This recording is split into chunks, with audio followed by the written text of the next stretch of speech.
Hello students, welcome you all to the class for Olympiad number sense.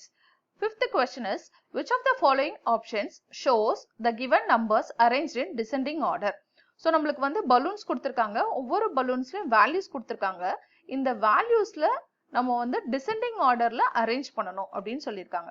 So first descending order அப்படின்னா என்னது? Biggest numberல இருந்து நம்ம வந்து smallest numberக்கு நம்ம வந்து numbers arrange பண்ணணும். அதுதான் வந்து descending order. So கொடுத்திருக்க நம்பர்ஸ்ல first வந்து நம்ம எது biggest number அப்படின்னு பார்ப்போம். So இங்க வந்து பாத்தீங்கன்னா எல்லாமே பாத்தீங்கன்னா 83,000. இங்கேயும் 83, இங்கேயும் 83, இங்கேயும் 83. அப்ப 83,000ல இருக்கு. First அதை determine பண்ணிக்கலாம். Next வந்து 83,705 இருக்கு.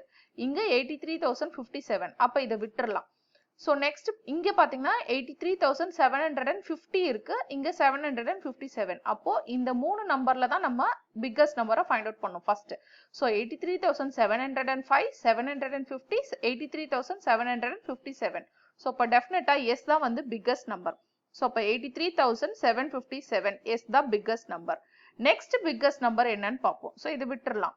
இப்போ இந்த P யும் R யும் compare பண்ணுவோம். இங்க 83,705, இங்க 83,750. So definitely R the biggest number. So அப்ப 83,750. So next biggest number என்னன்னு பார்ப்போம். இப்போ இது ரெண்டுத்தையும் compare பண்ணுவோம். So இதுல 700 இருக்கு. இதுல 100ல 0 தான் இருக்கு. அப்ப definitely இந்த number தான் biggest number. 83,705. So 83,705. அதாவது P value தான் biggest number. இதை compare பண்ணும்போது. So next least number பாத்தீங்கன்னா Q. 83,057. So அப்ப இந்த series எதுல இருக்குன்னு பார்ப்போம். SRPQ. So B option தான் correct option. Thank you. Thanks for watching.